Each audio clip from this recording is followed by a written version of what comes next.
I really want to show you what my plants look like before my menstrual blood and after my menstrual blood. So let's get into it. Hey buddies, welcome back to the channel. Now, have you ever wondered what happens to your plants after you water them with your menstrual blood?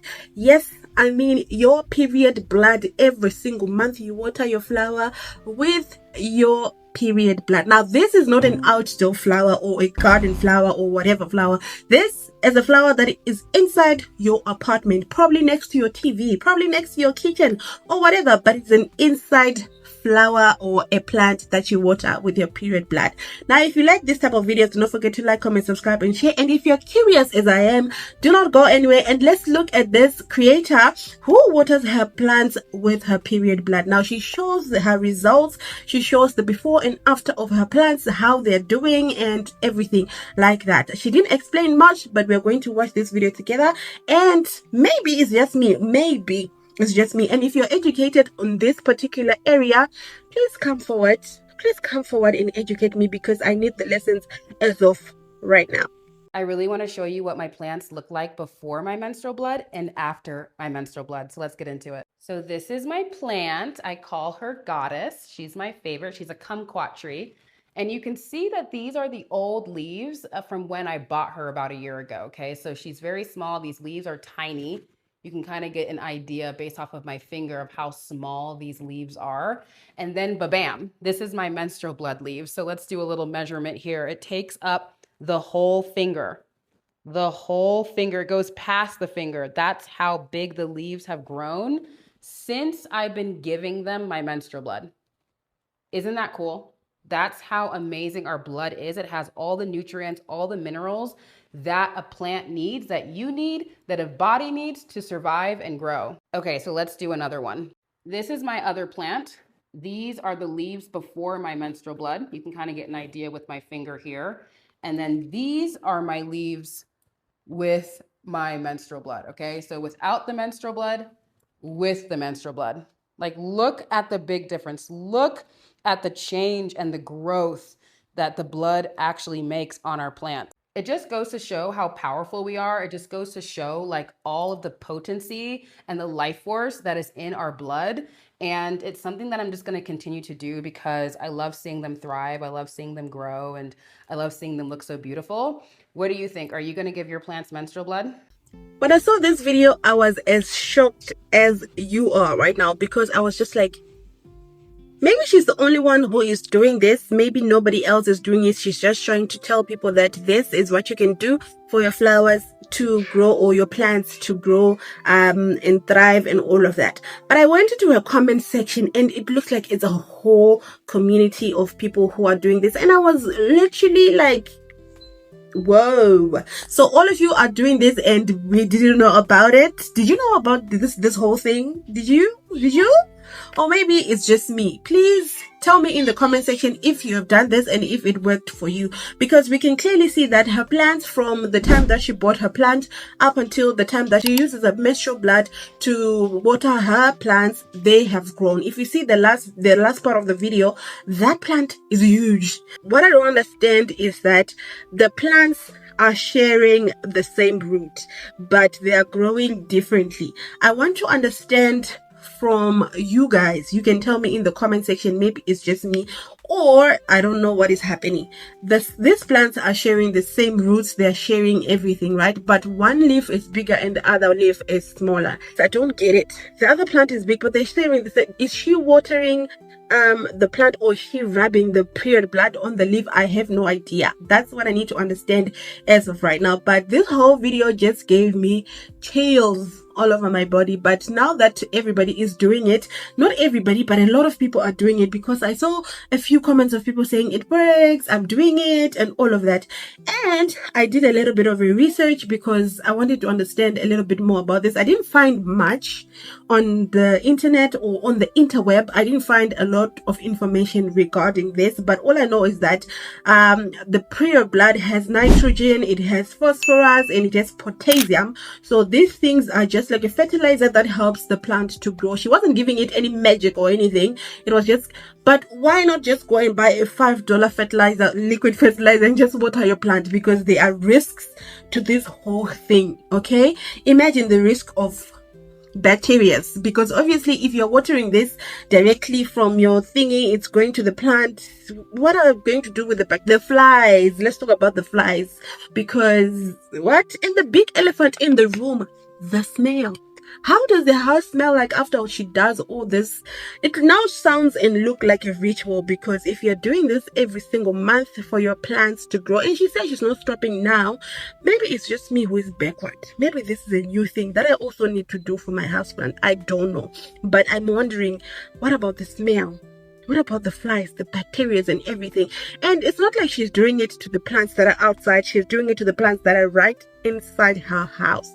This plant is close to the TV. The other one is close to the, I don't know, but it's inside her apartment. And the house is closed up, like it's closed. It's just windows and all of that.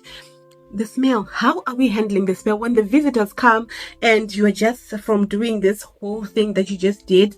What do you tell them about?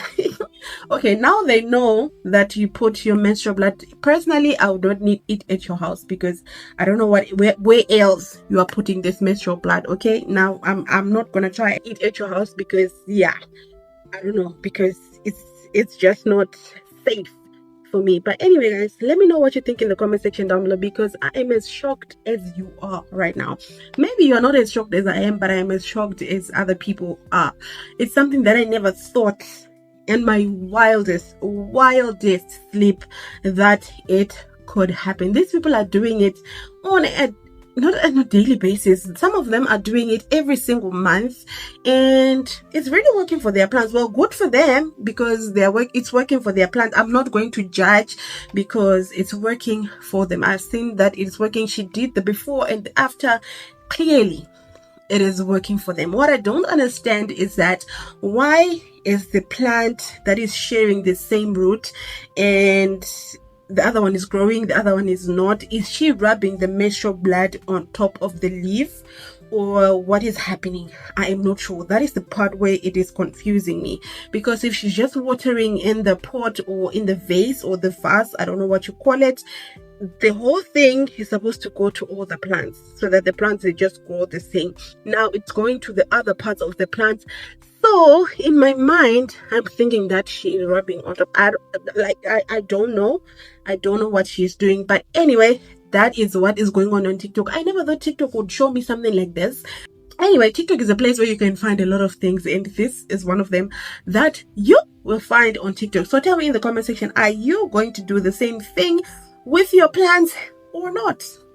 Because personally, I'm actually thinking twice. Maybe I should do it, maybe, because it's something that is working for her. If you're somebody who is so obsessed with your plant that you want them to grow so much, use period blood. It works like magic. Okay, you just water them. I don't know if you water them inside the pot or you put it on top of the lid, whichever works for you.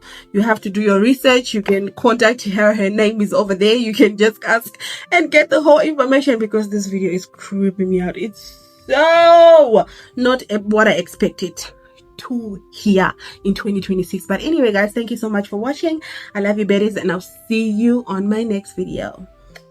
In case you need any evidence of how insanely magical and powerful period blood is, for a little background, my neighbor gave me these like small bleeding hearts a couple of weeks ago. She's like, you're just gonna get them in the ground, you're gonna give them some compost, you're gonna water them, but she's like, they're just gonna flop over and they're really not gonna do much, and then next year they'll look a lot better. Here's what they're looking like with some period blood.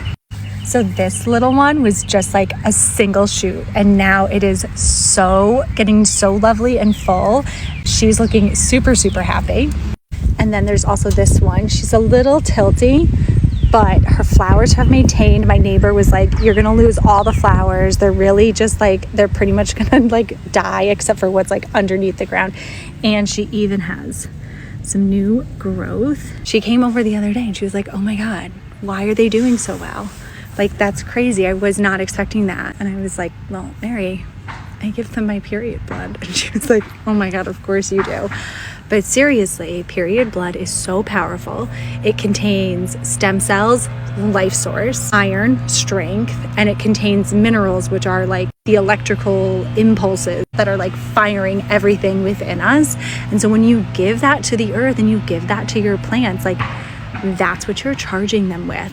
You can heal so much too. This is one of the reasons why I'm completely convinced that the ancient patriarchs worked so hard and so tirelessly to make everyone believe that any blood that came from a woman or came from someone with cycles was dirty and unclean, and therefore wanted us to just disregard it and push it aside because they didn't want us connected to our power and putting our magic like onto the earth. When you give the earth your blood, you are releasing things that you want to let go of, things that you want the earth to transmute and alchemize, and then you're calling in what it is that you want to see grow in your life. You can heal and change so much in your life by giving your blood to the earth. Since it changes things for you on an individual level, it will also change things on a collective level. It is such a profound and simple magical practice